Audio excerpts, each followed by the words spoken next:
Okay दोस्तों, कैसे हैं आप सभी लोग।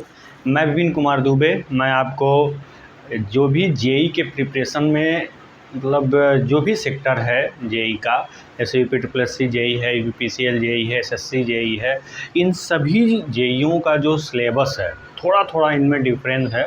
इनका मैं प्रिंट आउट आपको दे दूंगा। आप जैसे कि मैं आपको बता दूं कि ये जो आपका प्राइवेट वीडियो आपको प्रोवाइड किया जा रहा है, ये आपको एक रिवीजन पर्पस से प्रोवाइड किया जा रहा है, ताकि आपको जो चीज़ें आप पढ़ रहे हैं उसको प्रीवियसली क्या पढ़ा दिया गया है थोड़ा सा आप इनको देख सकें, समझ रहे हैं। तो मैं आपको बता दूं कि विजन क्लासेस जो कि आपका शिव मंदिर के सामने है, विशाल सामियाना गोरखपुर, वहाँ जो है ऑफलाइन क्लासेस चलाया जा रहा है। तो जेई के लिए जो भी सब्जेक्ट आते हैं, जैसे हमने बताया था कि जैसे आपका बेसिक इलेक्ट्रिकल है, फिर आपका electrical and electronics engineering material है, फिर आपका इलेक्ट्रॉनिक्स में आ जाइए तो एनालॉग इलेक्ट्रॉनिक्स है, डिजिटल इलेक्ट्रॉनिक्स है, पावर इलेक्ट्रॉनिक्स है जिसको आईईसी कहते हैं। फिर आप जब सेकेंड ईयर में आएंगे तो फिर उसमें आपका इलेक्ट्रिकल मशीन फर्स्ट है, थर्ड ईयर में इलेक्ट्रिकल मशीन सेकेंड है, फिर और भी बहुत सारे से जैसे यूटिलाइजेशन ऑफ इलेक्ट्रिकल एनर्जी है। ये सारे जो कोर सब्जेक्ट हैं इनको पूरा डिटेल्ड स्टडी किया जाएगा। तो आप कहेंगे सर कुछ सब्जेक्ट ऐसे भी हैं जिनसे क्वेश्चन पूछे जाते हैं तो उनका क्या करना है। तो उसके लिए मैं आपको बता दूं कि जैसे क्या होता है कि टेक्निकल में अगर मान लीजिए 100 नंबर के क्वेश्चंस हैं, तो आप पूरा अगर 100 को पकड़ना चाहेंगे तो बहुत सारी चीज़ें छूट जाएंगी। कभी भी 100% के चक्कर में नहीं रहना चाहिए, क्योंकि आप इलेक्ट्रिकल पढ़ रहे हैं, एज ए इलेक्ट्रिकल इंजीनियरिंग आप अच्छे तरीके से जानते हैं कि अभी तक कोई ऐसी मशीनें नहीं बनी है जिसका एफिशिएंसी 100% हो। तो आप कैसे 100% डिफ़ॉल्ट कर सकते हैं, आप कैसे 100% नंबर ला सकते हैं, आप सोचिए, नहीं ला सकते हैं। तो आपको कभी भी 100% में नहीं ट्राई करना है। जब भी एग्ज़ाम में क्वेश्चन पूछे जाते हैं तो उसमें कुछ परसेंटेज क्वेश्चन ऐसे होते हैं जो नॉर्मली सबको आते हैं, कुछ थोड़ा सा लेवल हाई होता है, और कुछ परसेंटेज क्वेश्चन ऐसे होते हैं जो केवल उन्हीं को मालूम रहता है जो पेपर सेट किए रहते हैं, क्योंकि उनको वो क्वेश्चन ऐसे होते हैं जो नॉर्मली किसी के भी बस में ना हो। क्यों? क्योंकि अगर वो भी आपके अंडर कंट्रोल में रहेगा तब तो मेरिट 100% भी जा सकती है। तो कभी भी ऐसा क्वेश्चन नहीं बनाया जाता है कि हर कोई मतलब सारे क्वेश्चन सबको मालूम हो। तो उसमें 10% क्वेश्चन ऐसे होते हैं वो कहीं से पूछ देगा एट रैंडम। मान लीजिए आपने फिजिक्स पढ़ के गया, केमिस्ट्री से पूछ देगा, केमिस्ट्री पढ़ के गए तो कोई और सब्जेक्ट से पूछ देगा। कुछ क्वेश्चन ऐसे रहेंगे जो आपके सिलेबस से बाहर हो, तो उसके चक्कर में नहीं पढ़ना है, ठीक है। हमें 80% की तैयारी अच्छे तरीके से अगर कर लें तो बहुत है, ठीक है। अब बहुत बच्चे ये सोचते हैं अगर टेक्निकल अच्छे से पढ़ लें, नॉन टेक ना पढ़ें तब भी कोई बात नहीं। नॉन टेक अगर नहीं पढ़ेंगे तो फिर टेक्निकल से कुछ नहीं हो पाएगा, क्योंकि टेक्निकल ऐसा चीज़ है जो लगभग सारे बच्चों के पकड़ में होता है, नॉन टेक ही नहीं होता है। तो नॉन टेक में अगर आपने अच्छा कुछ कर लिया तो टेक्निकल आपका बहुत सपोर्ट करेगा, सफलता बिल्कुल आपको मिलेगी, समझ रहे हैं ना। इसलिए टेक्निकल नॉन टेक दोनों में 100% आपकी जितनी इफिशियंसी है उतनी इफिशियंसी आप वर्कआउट करेंगे, समझ रहे हैं ना। तो इसमें आपके जितने भी सब्जेक्ट हैं सारे सब्जेक्ट को कवर किया जाएगा। हम उन सब्जेक्ट के नाम लिख देते हैं। जैसे आपका सबसे पहले हम बात कर लेंगे बेसिक इलेक्ट्रिकल इंजीनियरिंग। बहुत अच्छे तरीके से पढ़ना है, हर एग्ज़ाम में क्वेश्चन इससे पूछे जाते हैं, चाहे वो कोई भी जेई का एग्ज़ाम हो, ठीक है। दूसरा हम पढ़ेंगे बेसिक इलेक्ट्रिकल के बाद सबसे दूसरा इम्पोर्टेंट सब्जेक्ट आपका आता है एनालॉग इलेक्ट्रॉनिक्स। क्या? Analog electronics. एनालॉग इलेक्ट्रॉनिक्स के बाद आपका आता है डिजिटल इलेक्ट्रॉनिक्स। क्या आता है? Digital electronics. इसके बाद आपका नंबर आता है पावर इलेक्ट्रॉनिक्स। पावर इलेक्ट्रॉनिक्स को हम क्या कहते हैं? आईईसी। क्या कहते हैं? आईईसी कहते हैं। आईईसी के नाम से आप पढ़े होंगे। फिर इसके बाद हम क्या पढ़ेंगे? इलेक्ट्रिकल मशीन फर्स्ट, ठीक है, एंड सेकेंड। इन दोनों को बहुत अच्छे तरीके से पढ़ना है, ठीक है। इसके बाद आपका आता है पावर सिस्टम। पावर सिस्टम में 2 सब्जेक्ट आता है। पावर सिस्टम में आपके 2 सब्जेक्ट आते हैं। एक होता है आपका पावर प्लांट इंजीनियरिंग और दूसरा होता है transmission distribution of electrical power, ठीक है। ये आपका पावर सिस्टम में आ गया, पावर प्लांट इंजीनियरिंग और transmission distribution of electrical power. इनको बहुत अच्छे से हमें क्या करना है? स्टडी करना है, ठीक है। उसके बाद आपका अगला नंबर आता है यूटिलाइजेशन ऑफ इलेक्ट्रिकल एनर्जी। और फिर देखिए सबसे इम्पोर्टेंट सब्जेक्ट आज के समय में बना हुआ है पीएलसी एंड स्काडा। बहुत अच्छे तरीके से इनको हम पढ़ाएंगे। ठीक है। पीएलसी और स्काडा बहुत ज़्यादा क्वेश्चन पूछे जा रहे हैं पीपीसीएल जेईई में इस सब्जेक्ट से, तो इसको हम पढ़ाएंगे, ज़रूर पढ़ाएंगे दोस्तों, ठीक है। तो ये आपका क्या हो गया, ये basic electrical, analog electronics, digital electronics, power electronics, electrical machine first second, power system, PP, TDP, utilization of electrical energy, PLC, SCADA. उसके बाद आपका क्या आता है, ट्रिपल ईएम, जिसको हम क्या कहते हैं, electrical and electronics engineering material, ठीक है। मटेरियल से भी क्वेश्चन पूछे जाते हैं। फिर आपका क्या है, ईआईएम, इलेक्ट्रिकल इंस्ट्रूमेंट मेजरमेंट। इसके बाद आपका थर्ड ईयर का एक सब्जेक्ट है ईएसजीपी, स्विच गियर एंड प्रोटेक्शन, ठीक है। अब देखिए, इतने जितने सब्जेक्ट अगर कुछ भूल भी रहा हो तो आप हमें बताइएगा। फिर आपका एक और मैं बता दूं, ईडीडी फर्स्ट एंड सेकेंड, इसमें जो एस्टिमेटिंग, कास्टिंग और आईई रूल्स है, इंडियन इलेक्ट्रिसिटी रूल्स, ये बहुत इंपॉर्टेंट है। तो इतना हमको बहुत अच्छे तरीके से डीप स्टडी करनी है। ईडीडी फर्स्ट और सेकंड में भी हमको वही पॉइंट स्टडी करनी है जो पूछे जाते हैं।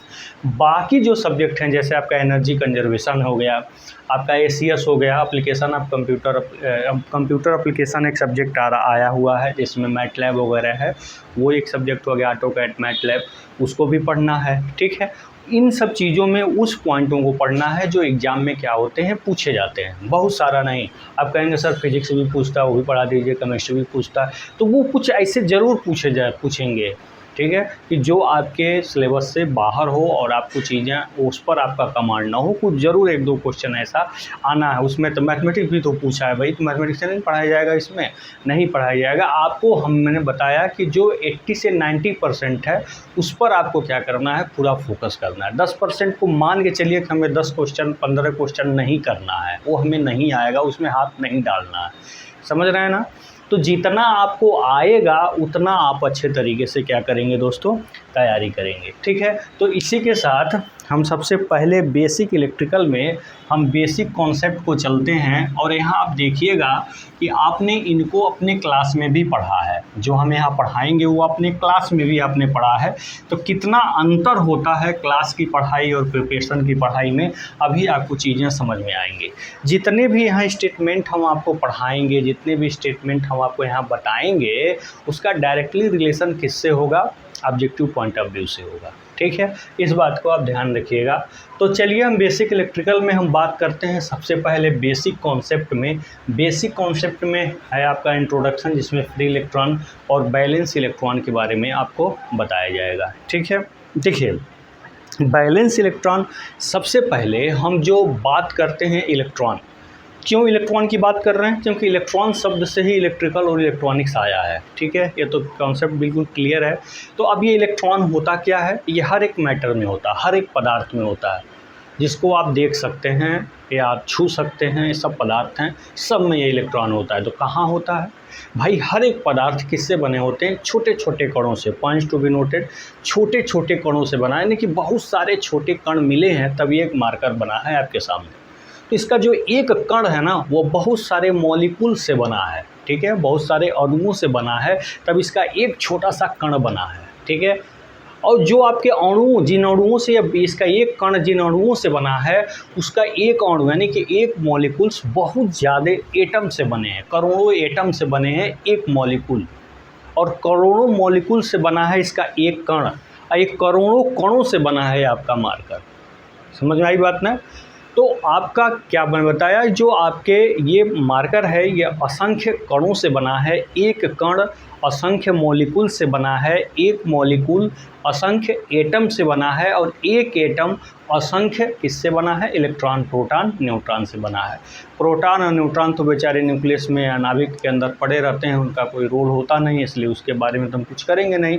इलेक्ट्रॉन चारों ओर घूमता रहता है, इलेक्ट्रॉन घूमता है, स्वतंत्र हो सकता है, उसकी एक्टिविटी होती है, इसलिए उसी के शब्द से एक नए इंजीनियरिंग का हमने क्या कर दिया, ब्रांच, एक नए ब्रांच को जन्म दिया, जिसको हम कहते हैं विद्युत इंजीनियरिंग। यानी कि विद्युत इंजीनियरिंग का वह ब्रांच होता है जिसमें हम इलेक्ट्रिसिटी का क्या करते हैं, अध्ययन करते हैं, ठीक है। इलेक्ट्रिसिटी कहाँ से आया, इलेक्ट्रॉन से आया।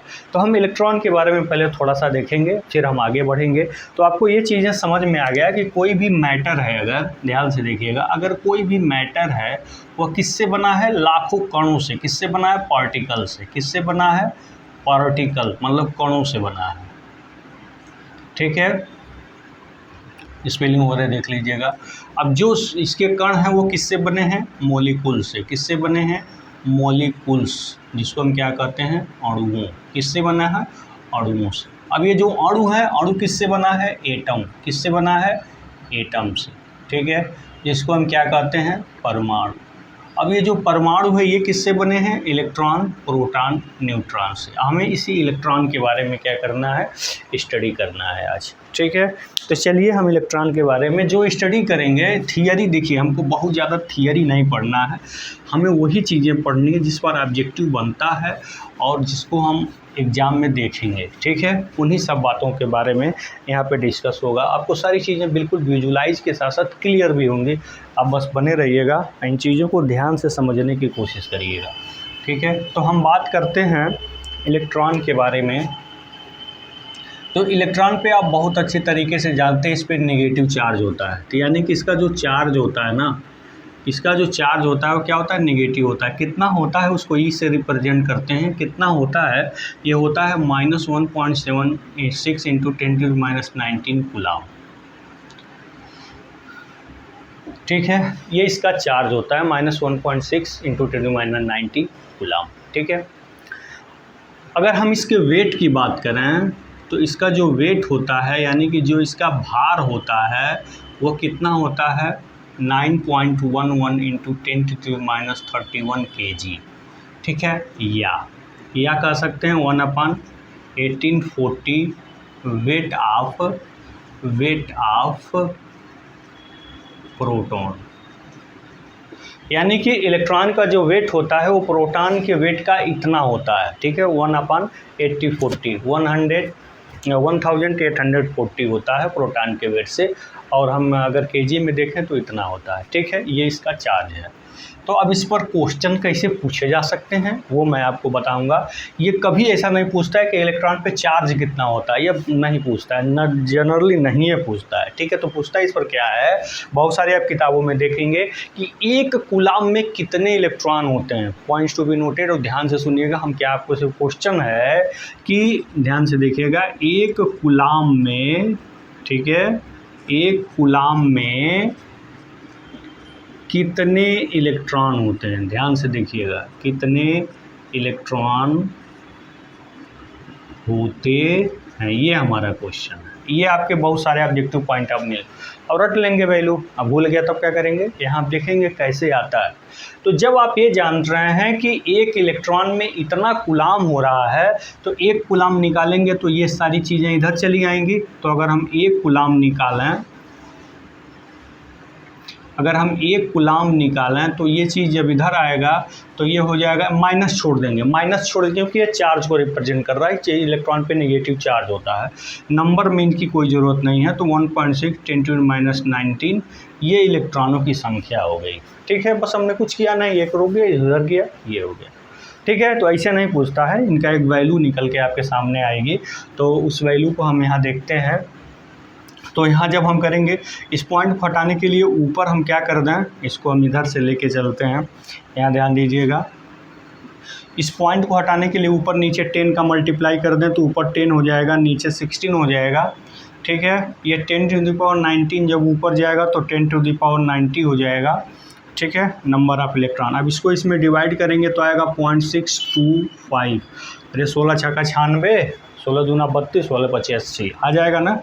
अब फिर यहाँ पे आया कितना, अब इसमें आप क्या करिए, इसमें 10 का इसमें मल्टीप्लाई कर दीजिए, यानी कि एक 10 इसमें से निकाल लीजिए, तो यहाँ 10 के पावर 18 हो जाएगा। ये 10 के पावर 19 है, एक 10 इसमें से निकाल के इसमें मल्टीप्लाई कर दीजिए, तो 10 के पावर 18 हो जाएगा। एक 10 का जब इसमें आप मल्टीप्लाई कर देंगे तो ये कितना हो जाएगा, 6.25 इंटू 10⁻18 इलेक्ट्रॉन हो जाएंगे। कितने हो जाएंगे, हमने एक 10 निकाल करके इसमें मल्टीप्लाई कर दिया, ठीक है। इसको ठीक से लिखने के लिए अगर हम पूरा इसको इंटीजर फॉर्म में लिखना चाह रहे हैं तो इसमें से अब क्या करें, 2 मतलब 100, यानी कि 2 10 निकाल करके इसमें मल्टीप्लाई कर दें, यानी कि इसमें से 10 के पावर 2 निकाल करके इसमें मल्टीप्लाई कर दें, यानी कि 100 का इसमें मल्टीप्लाई कर दें तो कितना हो जाएगा, 6 10⁻16 इलेक्ट्रॉन। ठीक है। 10 to the power 625 into 10 to the power 16 electron. तो जनरली आपको ये दोनों आपको देखने को मिलते हैं एग्जाम में कि एक कूलाम में कितने इलेक्ट्रॉन होते हैं, तो 6.25 into 10 to the power 18 electron या 625 into 10 to the power 16 electron होते हैं। ठीक है, बहुत इंपॉर्टेंट पॉइंट्स है, अब इसको ज़रूर नोट डाउन करिएगा। और ये भी बहुत इंपॉर्टेंट पॉइंट है अगर इलेक्ट्रॉन की वेट की बात करें तो। ठीक है, तो ये है इलेक्ट्रॉन का एक छोटा सा कॉन्सेप्ट। अब हम बात करते हैं बैलेंस इलेक्ट्रॉन और फ्री इलेक्ट्रॉन के बारे में। देखिए, बहुत ज़्यादा थियरी लिखने की इसमें ज़रूरत नहीं है, इसमें चीज़ों को आपको क्या करना है, समझना है। समझने से क्या होगा कि आप क्वेश्चन को बना लेंगे अच्छे तरीके से। अगर हम यहाँ पे, ये तो क्लियर हो गया होगा। अगर हम बात करें बैलेंस इलेक्ट्रॉन फ्री इलेक्ट्रॉन की, तो आप जानते हैं कि जो आपका कोई भी एक एटम है, एटम का जो केंद्रीय भाग होता है उसमें प्रोटॉन न्यूट्रॉन होते हैं। इलेक्ट्रॉन इसके चारों तरफ क्या करते हैं, चक्कर लगाते हैं। ये बात आप अच्छी तरीके से जानते हैं। तो जो बेटा ये आउटर मोस्ट सेल में जो इलेक्ट्रॉन होते हैं ना, जो ये आउटर मोस्ट सेल में इलेक्ट्रॉन होते हैं, ये जो सबसे बाहरी सेल के जो ये इलेक्ट्रॉन होते हैं ना, इन्हीं को हम कहते हैं बैलेंस इलेक्ट्रॉन। इन्हीं को हम क्या कहते हैं, इन्हीं को हम क्या कहते हैं, बैलेंस इलेक्ट्रॉन। मतलब आउटर मोस्ट सेल के जो इलेक्ट्रॉन होते हैं उसी को हम क्या कहते हैं, बैलेंस इलेक्ट्रॉन कहते हैं। और जो बैलेंस इलेक्ट्रॉन न्यूक्लियस से वीकली अटैच्ड होते हैं, यानी कि जो बैलेंस इलेक्ट्रॉन इस नाभिक से बहुत कमज़ोर रूप से संबंधित होते हैं, बहुत कमज़ोर रूप से अटैच होते हैं, वीकली अटैच होते हैं जो बैलेंस इलेक्ट्रॉन नाभिक से, उसी को हम फ्री इलेक्ट्रॉन कहते हैं। ठीक है, तो आप कह सकते हैं कि वह बैलेंस इलेक्ट्रॉन जो न्यूक्लियस से, नाभिक से बहुत ही कमज़ोर रूप से अटैच होता है, उसी को क्या कहते हैं, free electron. This is for only understand, ये केवल जानने के लिए, कभी इस पर क्वेश्चन नहीं पूछेगा। अगर आप चाहें तो इसका डिफिनीशन लिख सकते हैं, सिंपल सा मेथड आप समझ सकते हैं। ठीक है, तो balance electron which is ready to move, which is ready to leave, जो छोड़ने के लिए, अपने सेल को छोड़ने के लिए तैयार होता है, उसी को हम क्या कहते हैं, फ्री इलेक्ट्रॉन। क्या कहते हैं, फ्री इलेक्ट्रॉन कहते हैं। ठीक है, इसको हिंदी में हम कहते हैं मुक्त इलेक्ट्रॉन। ठीक है, तो ये चीज़ें आपको समझ में आ गई होंगी। तो यहाँ आप देखिएगा कि अब देखिए, अब जैसे हम क्लासिफिकेशन बताएंगे, इसको हम पदार्थों का वर्गीकरण कहेंगे, तो उसमें होता क्या है कि कुछ ऐसे पदार्थ होते हैं जिसमें ये आउटर मोस्ट सेल में जो बैलेंस इलेक्ट्रॉन होते हैं वो होते क्या हैं, न्यूक्लियस से बिल्कुल पास होते हैं। कुछ ऐसे भी मटेरियल होते हैं जिसमें जो आपके आउटर मोस्ट सेल के इलेक्ट्रॉन हैं, सो बाहरी कक्षा के जो इलेक्ट्रॉन हैं वो न्यूक्लियस से बिल्कुल पास में होते हैं, इसीलिए वो फ्री नहीं हो पाते हैं बेटा। क्यों? क्योंकि इस पर है पॉजिटिव चार्ज और यहाँ है निगेटिव चार्ज। जितना इस पर अट्रैक्शन फोर्स नीचे लग रहा है ना, उतना ही अपोजिट डायरेक्शन में एक फोर्स लग रहा है, जिसको क्या कहते हैं, सेंट्रीफ्यूगल फोर्स। यहाँ पे जो फोर्स लगता है उसको क्या कहते हैं, सेंट्रीपेटल फोर्स। अपोजिट डायरेक्शन में जो फोर्स लगता है उसको क्या कहते हैं, सेंट्रीफ्यूगल फोर्स। तभी तो इसका बैलेंस बना रहता है, नहीं तो गिर नहीं जाता नाभिक में। तो यहाँ पे क्या है कि जब ये सेल लंबे होते जाते हैं तो इसका प्रभाव इस पर कम हो जाता है। ठीक है, अगर एक परिवार में 20 बच्चे हों, भाई सब पर कहाँ कंट्रोल हो पाएगा। एक परिवार में 2 बच्चे हों तो पूरा कंट्रोल रहेगा। तो इसे जब इस पर बहुत सारे आउटर इलेक्ट्रॉन जब होंगे तो भाई इसका इस पर कंट्रोल कम होगा, थोड़ी सी एनर्जी दिए बाहर चला गया, बात खत्म। तो कंडक्टर में ही होता है ना, कंडक्टर में क्या होती है, थोड़ी सी इनको एनर्जी मिलती है, सेल से फ्री हो जाते हैं, रोटेट कर मूव करने लग जाते हैं।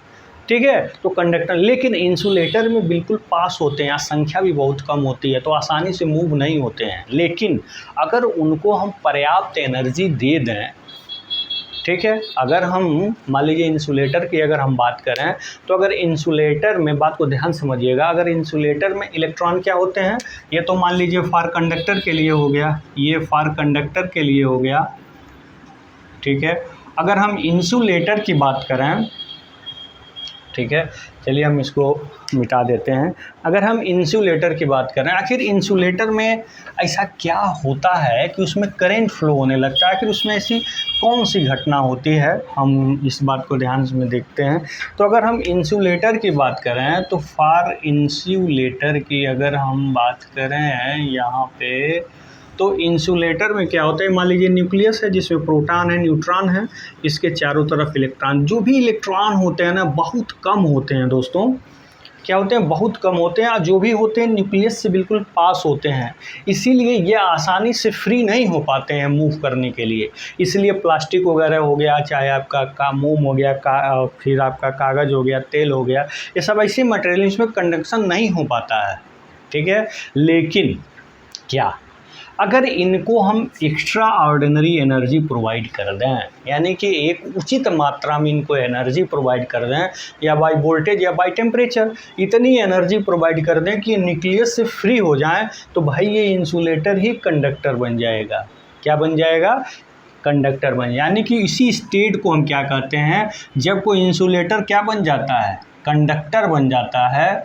जब कोई इंसुलेटर क्या बन जाता है, कंडक्टर बन जाता है, तो इस घटना को हम क्या कहते हैं, ब्रेक डाउन। क्या कहते हैं इसको, ब्रेक डाउन, ठीक है। यानी कि जो इलेक्ट्रॉन इसके अंदर चिपके हुए हैं, चिपके पड़े हैं, अगर उनको हम किसी तरह से इतनी एनर्जी दे दें कि वो क्या हो जाए, ब्रेक डाउन हो जाए, तो उसी को हम क्या, कंडक्टर बन जाए, उसी को हम क्या कहते हैं, इस घटना को क्या कहते हैं, ब्रेक डाउन। और जिस टेम्परेचर या जिस वोल्टेज पे घटना होता है उसी को हम ब्रेक डाउन वोल्टेज या टेम्परेचर कहते हैं। समझ में आ रही बात। तो कोई इंसुलेटर है तो कंडक्टर बन जाता है किस पर, एक विशेष कंडीशन पे, एक विशेष स्थिति में, जब हम इस इलेक्ट्रॉन को एक आवश्यकता के अनुसार एनर्जी प्रोवाइड कर दें, तो ये इंसुलेटर क्या बन जाता है, आपका कंडक्टर बन जाता है। तो आपको यहाँ तक समझ में आ गया। अब कुछ एग्जाम्पल की बात करें तो देखिए, कुछ ऐसे भी आपके इंसुलेटर होते हैं जिनको कितना हो एनर्जी दें फ्री हो ही नहीं पाएंगे। इसमें फ्री इलेक्ट्रॉन एकदम नेग्लिजिबल, एकदम बिल्कुल होते ही नहीं हैं, वही आपके विद्युत रोधी पदार्थ हैं। लेकिन कुछ ऐसे इंसुलेटर होते हैं जिसमें कुछ मात्रा में फ्री इलेक्ट्रॉन होते हैं, जिनको एनर्जी दिया जाए तो वो फ्री हो सकते हैं, ठीक है। तो ऐसे इंसुलेटर को ही हम डाइलेक्ट्रिक कहते हैं, जिसमें ब्रेकडाउन की घटना आसानी से हो जाए, यानी कि जिसमें पोलराइजेशन हो जाए, यानी कि जिसमें ये जो आपके इलेक्ट्रॉन है आसानी से फ्री हो जाएं। ऐसे इंसुलेटर को हम क्या कहते हैं, ऐसे इंसुलेटर को हम डाइलेक्ट्रिक कहते हैं। क्या कहते हैं, डाइलेक्ट्रिक कहते हैं, जिसको कैपेसिटर के बीच में हम भरते हैं, उसमें आसानी से क्या हो जाती है, ब्रेक डाउन हो जाता है। लेकिन कुछ ऐसे नॉन पोलर प्लास्टिक है, उसको कितना हो टेम्परेचर दीजिए, कितना हो वोल्टेज दीजिए, वो ब्रेक डाउन होने का उसमें संभावना नहीं रहती है। समझ रहे हैं ना। तो वही चीज़ है कि कुछ ऐसे भी इंसुलेटर होते हैं जिसमें ब्रेक डाउन होने की संभावना पर्याप्त होती है, और एक प्रॉपर वोल्टेज या टेम्परेचर पे ऐसे इंसुलेटर को ही हम क्या कहते हैं, डाइलेक्ट्रिक कहते हैं। इस बात को ध्यान में रखिएगा, ठीक है। तो डाइलेक्ट्रिक और इंसुलेटर में यही अंतर है, ठीक है ना। तो ये चीज़ें आपको समझ, अगर इसी बात को, ये जो घटना आपको हम बताया कि इंसुलेटर बन गया कंडक्टर, जिस प्रोसेस के थ्रू बनता है, that is called break down, ये तो आपको समझ। इसका अगर एग्जाम्पल से अगर इस बात को समझना चाहें आप, इसी चीज़ को अगर हम एग्जाम्पल से बताएं तो देखिए, मान लीजिए कि ये दो गैप है और इनके गैप में 1 सेंटीमीटर का डिस्टेंस है। अगर इनके बीच का वोल्टेज 30 kV हो जाए, वोल्टेज क्या होता है, EMF क्या होता है, पोटेंशियल डिफरेंस क्या होता है, सब अलग अलग चीज़ें, बहुत माइन्यूटली डिफरेंस है, ठीक है। तो आप आशा करते हैं आ रहा होगा, नहीं आ रहा होगा तो हम बताएंगे, बिल्कुल उसमें घबराने की बात नहीं है। यह 30 kV का वोल्टेज इनके बीच हम लगा दें तो इनके बीच का जो एयर होगा ना, ये एयर ब्रेक डाउन हो जाएगा। इसीलिए जो एयर का डाइलेक्ट्रिक स्ट्रेंथ होता है वो कितना होता है, 30 kV पर सेंटीमीटर होता है। ये आपका ध्यान में रखिएगा, ये एयर का ब्रेक डाउन वोल्टेज है। क्या है, एयर का ब्रेक डाउन वोल्टेज है 30 kV पर। अगर 1 सेंटीमीटर के डिस्टेंस का वोल्टेज अगर 30 kV हो जाए तो एयर ब्रेक डाउन हो जाता है, इसमें करंट फ्लो होने लगती है, ठीक है। ये घटना आपने देखा भी है, ठीक है। और जिस फॉर्म में करंट फ्लो होती है उसी को हम आर्क कहते हैं। शायद याद होगा जिसको सर्किट ब्रेकर में बताया गया होगा कि जिस फॉर्म में ये करंट फ्लो होती है उसी को हम क्या कहते हैं, आर्क कहते हैं। इसको छोड़िए, हम आकाशीय बिजली की अगर हम बात करें तो उसमें बादलों में क्या होती है, तेज़ जब घर्षण होता है तो बादलों में क्या उत्पन्न हो जाता है, पॉजिटिव चार्ज, और अर्थ का पोटेंशियल क्या है, नेगेटिव। अब बीच का air, high electric potential difference के कारण एयर ब्रेक डाउन हो जाता है तो एयर में करंट फ्लो हो जाती है, कई लाख एम्पियर करंट होती है, उसके अंदर अगर कोई आ गया तो भाई मरना स्वाभाविक है। ठीक है। पेड़ पौधों में भी करंट पास हो जाती है क्योंकि उसमें वाटर होता है, वाटर में आयंस होते हैं, आयंस के थ्रू करंट फ्लो हो जाता है। ठीक है ना। तो आपका आकाशीय बिजली भी इसका एग्जाम्पल है ब्रेक डाउन होने का। तो ब्रेक डाउन हो जाता है जब वोल्टेज एक प्रॉपर सीमा से, लिमिट से ज़्यादा हो जाता है। ठीक है। तो ये आपको यहाँ तक तो समझ में आ गया कि लाइटनिंग क्या होता है और ये। ठीक है। तो देखिए, ये जो आकाशीय बिजली होती है ना, वो टावर जो होते हैं बादल के समीप होते हैं। ठीक है। और बादल के पास हाई इलेक्ट्रिक पोटेंशियल जनरेट हो गया by due to friction. Friction से आपका स्टैटिक चार्ज आता है, अभी बताएंगे इस चीज़ को।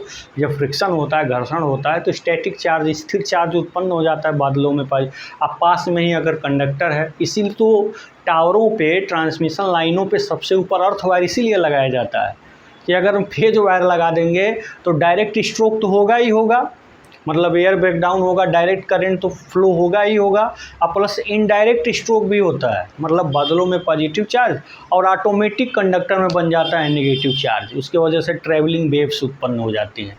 ये सब चीज़ें बहुत अच्छे तरीके से आपको समझ में आएगा जब हम पढ़ाएंगे स्विच गियर एंड प्रोटेक्शन। तो डायरेक्ट और इनडायरेक्ट लाइटनिंग स्ट्रोक से जो अर्थ वायर होते हैं ट्रांसमिशन लाइन में ऊपर, उसमें करंट फ्लो हो जाती है, इसीलिए तो अर्थ वायर लगाते हैं ताकि सारे चार्ज को ज़मीन में डाइवर्ट कर दिया जाए। अगर हम फेज वायर लगा देंगे तो सीधे ट्रांसफार्मर में घुसा देगा जिस सब स्टेशन पे आप लगाएंगे। ठीक है। इसीलिए कभी अर्थ फेल ना हो जाए, इसलिए हम दरबान लगाते हैं सब स्टेशन पे, शुरुआत और लास्ट दोनों में लाइटनिंग अरेस्टर लगाते हैं। हमेशा ध्यान रखिएगा, लाइटनिंग अरेस्टर सब स्टेशन के स्टार्टिंग में और एंडिंग में ज़रूर लगाते हैं, और अंदर हम लाइटनिंग अरेस्टर को कहाँ रखते हैं, ट्रांसफार्मर के पास रखते हैं। समझ में आ रहा है बात। अब मान लो कि अगर देश के प्रधानमंत्री जी हैं तो उनके जहाँ वो जाएंगे उसके आसपास तो सिक्योरिटी रहेगी रहेगी भाई, उनके पास भी तो रहेगी।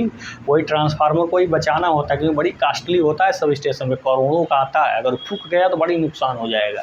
ठीक है। इसलिए सब स्टेशन के पास लाइटनिंग अरेस्टर ज़रूर लगाते हैं, ध्यान दीजिएगा इस बात को। तो ये आपको हमने बताया कि ब्रेकडाउन की घटना कब होती है, कोई इंसुलेटर कैसे कंडक्टर बन जाता है। ठीक है। तो यहाँ तक आपको समझ में आ गया होगा, हम जैसा कि आशा करते हैं। चलिए, अब अगर हम इसी इंसुलेटर के बारे में अगर हम देखें, इंसुलेटर जो डिफरेंट करता है, इंसुलेटर जो डाइलेक्ट्रिक से क्या होता है, डिफरेंस होता है। ठीक है। तो क्या इसमें आखिर डाइलेक्ट्रिक को हम क्यों यूज करते हैं, डाइलेक्ट्रिक के इस्तेमाल की ज़रूरत क्या है, इन सब चीज़ों को समझने के लिए हम जब कैपेसिटर पढ़ेंगे तो वहाँ हम अच्छे तरीके से बताएंगे कि आखिर डाइलेक्ट्रिक क्यों भरते हैं। कंडेंसर वैसे ही रहे दोनों प्लेट, बीचों में उसको डालने की क्या ज़रूरत पड़ जाती है। जब उसको डालते हैं ना बेटा तो उसमें ऐसी घटना होती है, वो स्टोरेज बढ़ जाता है, उसका चार्ज स्टोरिंग कैपेसिटी बढ़ जाती है। कैसे बढ़ती है, पूरा इसका मैथमेटिकल ऑपरेशन है, फिनोमेना है। ठीक है। तो उसमें बहुत सारी चीज़ें आपको सीखने को मिलेंगी, जैसे परमिटिविटी क्या होता है, रिलेटिव परमिटिविटी क्या होता है, रिलेटिव परमिटिविटी और डाइलेक्ट्रिक कांस्टेंट में रिलेशन क्या होता है, मतलब रिलेटिव परमिटिविटी को डाइलेक्ट्रिक कांस्टेंट कहते हैं। अगर डाइलेक्ट्रिक कांस्टेंट 10 है तो इसका मतलब क्या है, ये बहुत सारी जानकारियाँ आपको कैपेसिटर के अंदर दी जाएंगी। अब कैपेसिटर का एक नाम और होता है जिसको हम क्या कहते हैं, कंडेंसर। क्यों कहते हैं कंडेंसर, सारी बातें आपको कैपेसिटर में बताई जाएगी, और वहाँ आप देखेंगे कि डाइलेक्ट्रिक कैसे इंसुलेटर से अलग होता है। ठीक है। तो उसके लिए हम वहीं छोड़ देते हैं, कैपेसिटर में उन सब बातों को हम अच्छे तरीके से डील करेंगे। चलिए, अब हम यहाँ बात करते हैं टाइप्स ऑफ मटेरियल के बारे में। Types of material.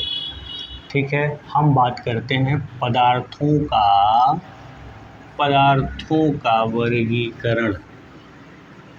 ठीक है।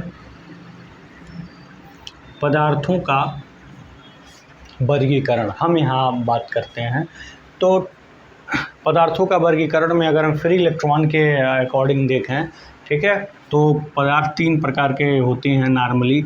एक होता है आपका कंडक्टर। आप कहेंगे सर ये सब तो हम फर्स्ट ईयर में पढ़ लिए हैं, कहाँ पढ़ा रहे हैं, चालक कुचालक, अभी देखो कितना अंतर है उसमें और इसमें, ठीक है। चालक पदार्थ भाई वो पदार्थ होता है जिसमें आसानी से कंडेंसन हो सके, जिसमें आसानी से विद्युत का प्रवाह हो सके, जैसे आपका एल्यूमिनियम है, कॉपर है, सिल्वर है, सब है। ये सब क्या है, कंडक्टर है। सिंपल सा मैटर है, तो आप पढ़े ही हैं, जानते ही हैं। जिसमें विद्युत धारा का प्रवाह ना हो सके तो इंसुलेटर, जैसे प्लास्टिक है, ग्लास है, मार्कर है, लकड़ी है, इंसुलेटर है। आपने भी पढ़ा है कि जिसमें एक विशेष कंडीशन पे, एक विशेष टेम्परेचर पे, कि एक विशेष कंडीशन पे या विशेष टेम्परेचर में जिसमें धारा का प्रवाह हो, उसको हम क्या कहते हैं, सेमीकंडक्टर कहते हैं। नॉर्मल रूम टेम्परेचर पर इंसुलेटर होता है, लेकिन एक पर्टिकुलर टेम्परेचर के बाद उसमें कंडक्शन आ जाता है, तो उसको हम क्या कहते हैं, सेमीकंडक्टर। ये सब डिफिनीशंस हैं, एग्जाम में ये नहीं पूछे जाते हैं, ये थियरी में पूछे जाते हैं, लिखने के काम में आते हैं, ठीक है। तो यहाँ क्या पूछे जाते हैं उसकी हम बात करें। डिफिनीशन आप स्वयं लिख सकते हैं कि वह पदार्थ जिसमें आसानी से विद्युत धारा का प्रवाह हो, चालक पदार्थ कहलाता है। इसमें सबसे महत्वपूर्ण चीज़ आपको ध्यान क्या देना है, इसका एग्जाम्पल, ठीक है, एग्जाम्पल। सबसे बेस्ट अगर हम कंडक्टर की बात करें तो वो होता है आपका सिल्वर। क्या होता है, सिल्वर, जिसको Ag से रिप्रेजेंट करते हैं। सिल्वर के बाद आपका दूसरा नंबर आता है कॉपर। क्या आता है, कॉपर, ठीक है। इसके बाद जो तीसरा नंबर आता है बेटा, वो आता है गोल्ड का। यही ध्यान देने वाली बात है, किसका, गोल्ड, ठीक है। तीसरा जो नंबर आता है उसको हम क्या कहते हैं, उसको हम क्या कहते हैं, गोल्ड कहते हैं। इसको हम क्या कहते हैं, सोना कहते हैं, ठीक है। सिल्वर, कॉपर, गोल्ड, ठीक है। अब इसके बाद जो चौथा नंबर आता है वो होता है एल्यूमिनियम। क्या होता है, एल्यूमिनियम। इसको हम क्या कहते हैं, Al, ठीक है। ये हो गया आपका। इसके बाद आपका जो नंबर है, बहुत सारे मटेरियल हैं लेकिन हम यहाँ लिखवा देते हैं, आपका ग्रेफाइट। ये ग्रेफाइट भी कंडक्टर है, ध्यान दीजिएगा। कार्बन का एक अपर रूप होता है ये ग्रेफाइट, ठीक है। इम्प्योर वाटर, ये भी ध्यान देना है, इम्प्योर वाटर। जैसे ऑप्शन में समुद्र का जल दे दिया तो समझ लो कंडक्टर है, ठीक है। इसको हम क्या कहते हैं, अशुद्ध जल, ठीक है। जैसे समुद्र का जल, ठीक है। ये सब कंडक्टर हैं। जो आप घर में नल होता है, नल का जल, ये सब इम्प्योर वाटर, सब क्या होते हैं, आपके कंडक्टर होते हैं। इसमें बेटा ये जो 3 चीज़ है ना, इसमें कई बार क्रम पूछा हुआ है कि कंडक्टिविटी का सही क्रम है, कंडक्टिविटी का सही क्रम है क्या, silver, copper, aluminium, gold. Silver, gold, copper, aluminium, gold, silver, copper, aluminium. बहुत सारे बच्चे इसमें कंफ्यूज होते हैं दोस्तों, तो ध्यान देना है कि सबसे पहला अगर कंडक्टर है तो सिल्वर, कॉपर के बाद गोल्ड, तब जाके एल्यूमिनियम का आता है। और ये ग्रेफाइट में भी बहुत सारे लड़के कंफ्यूज होते हैं, ग्रेफाइट क्या कंडक्टर है, हाँ है। अगर पूछा जाए कार्बन क्या है बताओ, इंसुलेटर है कि कंडक्टर है, तो कार्बन के बारे में आप क्या बताएंगे, कुछ नहीं बता पाएंगे, क्योंकि कार्बन न तो इंसुलेटर है ना ही वो कंडक्टर है, मतलब दोनों है। कहने का मतलब ये है कि कार्बन आप में दोनों प्रॉपर्टी होती है, कंडक्टर की भी, इंसुलेटर की भी। जब कार्बन अपने ग्रेफाइट फॉर्म में रहता है, ग्रेफाइट के रूप में होता है, तब वो कंडक्टर होता है। और जब कार्बन डायमंड फॉर्म में रहता है, डायमंड के रूप में होता है, तो क्या बन जाता है, वो इंसुलेटर बन जाता है। तो इस प्रकार से आपने क्या देखा है कि आपका जो ग्रेफाइट है वो कंडक्टर, जैसे पेंसिल में जो काला सा आप देखते हैं जिससे पेंसिल लिखा जाता है, वो ग्रेफाइट होती है, वो कंडक्टर होती है, उसमें धारा का प्रवाह हो जाता है। तो ग्रेफाइट बहुत बार पूछा जाता है, ठीक है। तो इस तरह से समुद्र का जो जल है जिसमें भी इम्प्योरिटी होती है, जैसे कैल्शियम, मैग्नीशियम, पोटेशियम, कोई भी मटेरियल जिसमें होता है, क्यों भाई, पानी है तो आयन के थ्रू करंट फ्लो होगा। जैसे बैटरी देखते हैं, इलेक्ट्रोलाइट देखते हैं, बैटरी में क्या भरा होता है, इलेक्ट्रोलाइट भरा होता है, तो उसमें करंट जो फ्लो होती है आयन के थ्रू ही फ्लो होती है ना। तो क्वेश्चन ऐसा भी पूछता है, लिक्विड में किसके कारण करंट फ्लो होता है, इलेक्ट्रॉन। फिर दूसरा option positive ion, negative ion. चौथा option electron, positive ion, negative ion. तो बिल्कुल कंफ्यूज नहीं होना है, सीधे आप बैटरी को देखिए, उसके अंदर इलेक्ट्रोलाइट का देखिए, इलेक्ट्रोलाइट लिक्विड है, उसमें क्या फ्लो होते हैं, ion, positive ion, negative ion. तो आयन के थ्रू लिक्विड में करंट फ्लो होती है, ठीक है। तो आयन भाई जब उसमें इम्प्योरिटी रहेगी तभी ना आयन बनेंगे, पॉजिटिव नेगेटिव आयन, कुछ ना कुछ मटेरियल रहेगा लिक्विड में तभी ना। इसलिए इम्प्योर वाटर क्या होता है आपका, कंडक्टर के सीरीज में आता है। समझ गए ना। तो ये हो गया आपका कंडक्टर, और ये हो गया कंडक्टर से रिलेटेड आपका क्या हो गया, एग्जाम्पल। तो ये आपका सबसे इम्पोर्टेंट है। अगर हम इसके इसमें अगर देखें, इसमें जो फ्री इलेक्ट्रॉन की जो संख्या होती है, इसमें फ्री इलेक्ट्रॉन की जो संख्या होती है, जो अभी भी हमने बताया balance electron, outermost shell के जो इलेक्ट्रॉन होते हैं बैलेंस इलेक्ट्रॉन होते हैं। इसमें जो फ्री इलेक्ट्रॉन होती है ना, उसकी जो संख्या होती है वो होती है 10⁻28 से 10⁻29 के आसपास, ये ध्यान देना है, ठीक है। फिर इसके हम रेसिस्टिविटी की बात करें, रेसिस्टिविटी की अगर हम बात करें, रेसिस्टिविटी को हम हिंदी में कहते हैं प्रतिरोधकता। क्या कहते हैं, प्रतिरोधकता। आगे हम बताएंगे इसका मतलब क्या होता है। इसकी एक फिक्स वैल्यू होती है।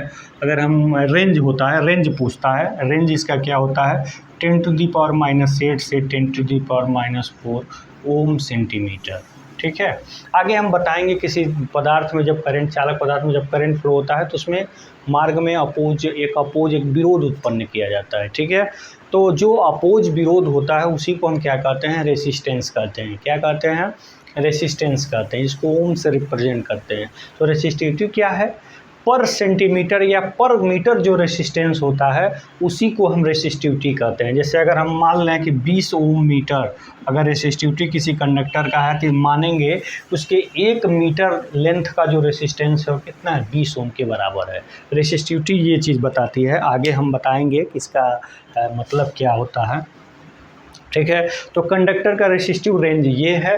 तो अब हम देखें आउटर मोस्ट सेल के इलेक्ट्रॉन इसमें कितने होते हैं, भी पूछता है कि आउटर मोस्ट सेल के इलेक्ट्रॉन कितने होते हैं इसमें, आउटर मोस्ट सेल इलेक्ट्रॉन इसके नंबर्स कितने होते हैं। तो भाई ये बताओ कि जिसमें इलेक्ट्रॉन आसानी से फ्री हो सकें उसी में तो कंडक्टर होगा, उसी में तो कंडक्टेंस होगा, उसमें ही तो धारा बहेगी।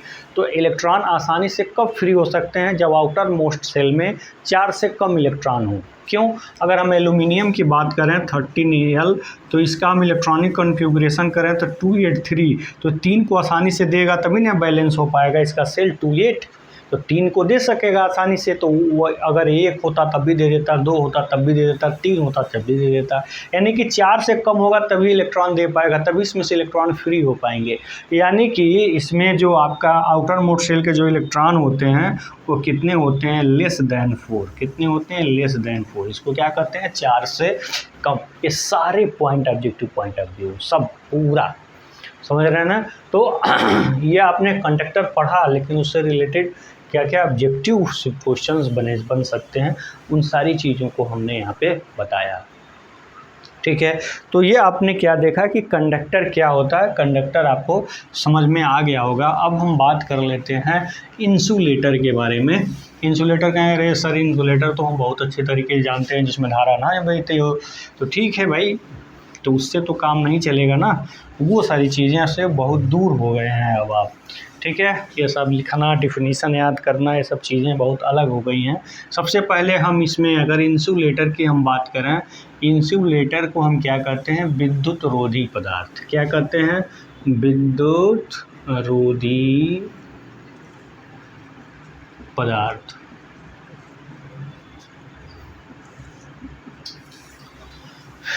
ठीक है। इसको हम क्या कहते हैं, विद्युत रोधी पदार्थ। विद्युत रोधी पदार्थ होता क्या है, वो पदार्थ जिसमें धारा का प्रवाह ना हो सके। तो अगर हम इसके एग्जाम्पल की बात करें, इसके एग्जाम्पल की, तो कहेंगे सर इसके एग्जाम्पल तो असंख्य हैं, लेकिन हम उस एग्जाम्पल की बात करें जो पूछा जाता है। जैसे प्योर वाटर, प्योर वाटर, या इसको हम क्या कहते हैं, शुद्ध जल, ठीक है। इसी को हम आसूत जल भी कहते हैं, या आसूत जल, डिस्टिल्ड वाटर जिसको हम कहते हैं, अंग्रेजी में क्या कहते हैं, डिस्टिल्ड वाटर। ये ज़्यादातर पूछा जाता है। और सबसे बेस्ट इंसुलेटर क्या होता है, डायमंड। क्या होता है, डायमंड, ठीक है। ये आपका सबसे बेस्ट इंसुलेटर होता है। और अशुद्ध जल में चूँकि जब शुद्ध है कुछ उसमें इम्प्योरिटी है नहीं है, तो आयन कहाँ से होंगे? जब आयन नहीं होंगे तो करंट भी नहीं फ्लो होगी। समझ रहे हैं ना? जब आयन नहीं होंगे करंट भी नहीं फ्लो होगी। इसलिए आपका ये शुद्ध जल होता है वो क्या होता है? इंसुलेटर के सीरीज में आता है। इसमें फ्री इलेक्ट्रॉन नेग्लिजिबल होते हैं, नगण्य होते हैं, नहीं के बराबर होते हैं, तो उसको नहीं लिखेंगे। इसकी रेसिस्टिविटी रेंज हम लिख देते हैं, रेसिस्टिविटी रेंज। इसका जो रेसिस्टिविटी रेंज होता है ना वो होता है 10⁸ से 10⁸18। कई बार रेलवे जेईई में वगैरह में पूछा गया है, 18 ओम सेंटीमीटर होता है, ये इसका रेसिस्टिविटी रेंज होता है। ठीक है। अगर हम आउटर मोस्ट सेल इलेक्ट्रॉन की बात करें, outer most shell electron, outer most shell electron की अगर हम बात करें तो ये क्या होता है? More than 4। तभी तो लेने की प्रवृत्ति रखेंगे, देने की नहीं। तो यहाँ पे हम क्या देखेंगे? More than. मोर देन माने 4 से ज़्यादा। यहाँ क्या लिखेंगे? 4 से ज़्यादा। ठीक है। क्या हो गया? आउटर मोस्ट सेल इलेक्ट्रॉन कितने हो गए?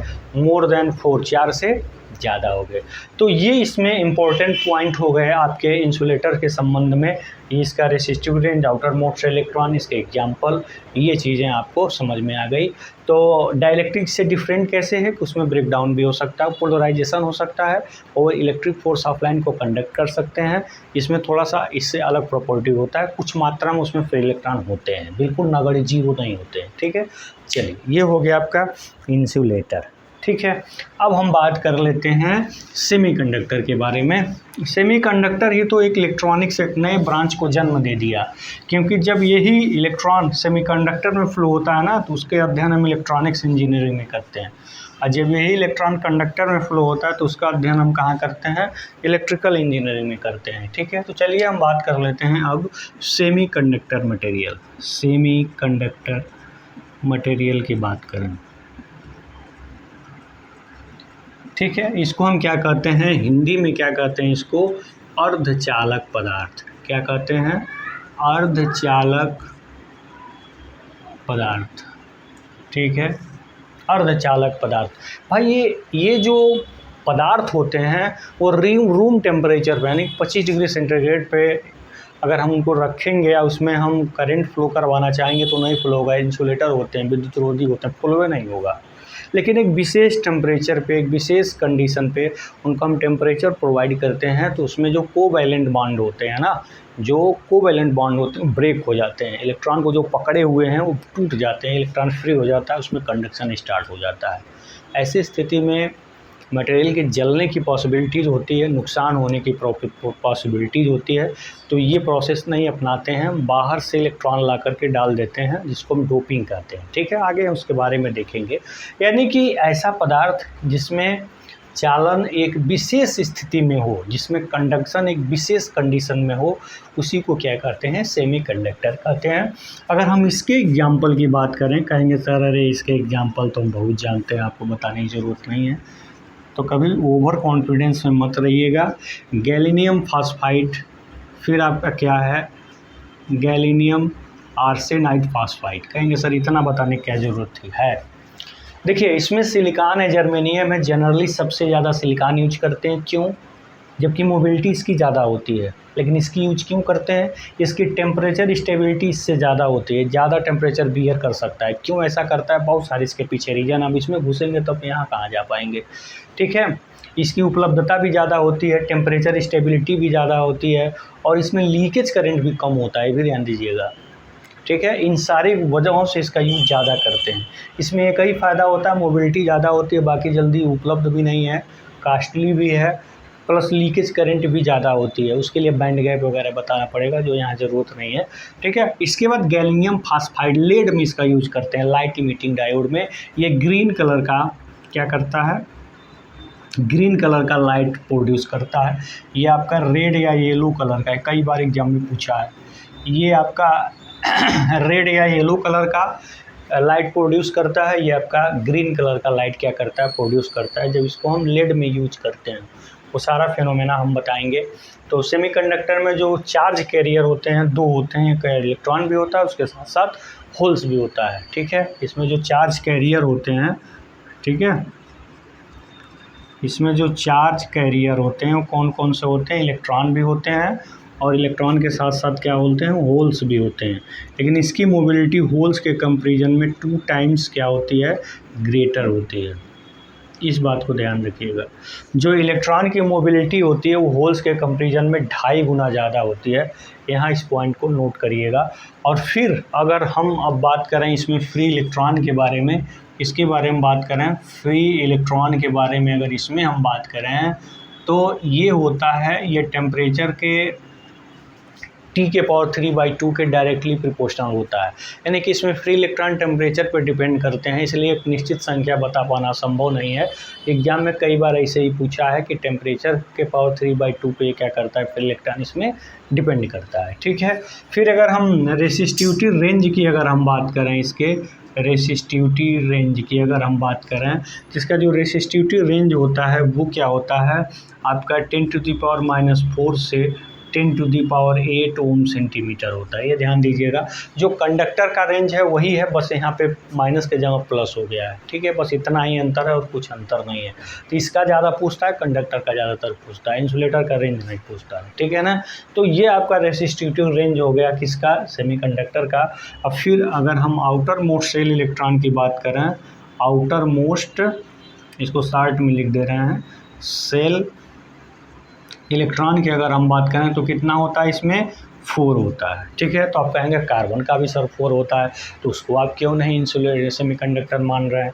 भैया जब वो ग्रेफाइट है तो कंडक्टर बन गया, कंडक्टर बन गया माने बैंड गैप ख़त्म हो गया। और जब डायमंड है तो बैंड गैप बहुत ज़्यादा हो गया, तो कैसे उसको सेमीकंडक्टर मान लेंगे, नहीं मान पाएंगे, ठीक है। तो इसीलिए इसमें सेमीकंडक्टर में आउटर मोस्ट सेल में लगभग कितने इलेक्ट्रॉन होते हैं, 4 ही होते हैं। 4 से कम आपका कंडक्टर, 4 से ज़्यादा इंसुलेटर, 4 है तो आपका सेमीकंडक्टर। समझ में आई बात। तो यहाँ तक आपको सारी चीज़ें हम आशा करते हैं कि समझ में आई गई होंगी कि सेमीकंडक्टर मटेरियल क्या है, ये सारी कुछ। अब हम बात करते हैं सबसे इम्पोर्टेंट पॉइंट पे चल के, जिसका नाम है चार्ज, ठीक है। हम देखते हैं कि चार्ज वास्तव में होता क्या है और चार्ज से रिलेटेड जो भी टर्म हैं हम उसके बारे में स्टडी करेंगे, ठीक है। तो देखिए जब हम चार्ज पढ़ेंगे ना बेटा तो बहुत मज़ा आएगा आपको, ठीक है। क्योंकि चार्ज जब हम पढ़ाएंगे तो उसमें हम बताएंगे बहुत सारी चीज़ें। चार्ज के बाद हम करंट भी बताएंगे। तो करंट में ये ना समझिए कि हाई करंट, धारा प्रवाह, आवेश प्रवाह के दर को धारा कहते हैं, ये क्या होता है यार, ये सब चीज़ें बहुत पुरानी हो गई। उसमें बहुत सारी पॉइंट आपको बताया जाएगा। उसमें फ्रीक्वेंसी होती है तो कितना % वेरिएशन होता है, किस इलेक्ट्रिसिटी रूल के अनुसार वेरिएशन होता है, तो क्या फ्रीक्वेंसी का रेंज बनता है। फिर आप उसमें बताया जाएगा आपको कि आपका मेटल है तो किसके थ्रू करंट फ्लो होता है, गैस है तो उसमें किसके थ्रू करंट फ्लो होता है। फिर आपको बताया जाएगा कि लिक्विड है तो उसमें किसके थ्रू करंट फ्लो होता है। फिर आपको बताया जाएगा कि आखिर धारा का जो प्रवाह होता है वो हमेशा करंट इलेक्ट्रॉन के फ़्लो के अपोजिट क्यों होता है, ये सेंस क्या मतलब है इसका, ठीक है। फिर हम आपको अब बहुत सारी चीज़ों को बताएंगे करंट के साथ कि जो इलेक्ट्रॉन होता है उसकी ड्रिफ्ट वेलोसिटी 10⁻⁻3। सोचो माइनस में होती है ड्रिफ्ट वेलोसिटी, फिर भी हम स्विच को ऑन करते हैं तो एक ही साथ सारे बल्ब फैन क्यों ऑपरेट हो जाते हैं, उसके पीछे रीज़न क्या है। बहुत सारी बातें आपको हम बताएंगे। कब इलेक्ट्रॉन इलेक्ट्रिक फील्ड प्रोड्यूस करता है, कब इलेक्ट्रॉन मैग्नेटिक फील्ड प्रोड्यूस करता है, सारी चीज़ें आपको अगले लेक्चर में बताई जाएंगी। क्योंकि अब वीडियो का ड्यूरेशन बहुत ज़्यादा हुआ तो अपलोडिंग नहीं हो पाएगी दोस्तों। तो आगे वाला वीडियो ज़रूर देखिएगा, आपके लिए बहुत ही इम्पोर्टेंट होगा। तो कैसा लगा अपना सुझाव ज़रूर दीजिएगा, अपने दोस्तों को शेयर करिएगा दोस्तों। आज के लिए इतना ही, धन्यवाद।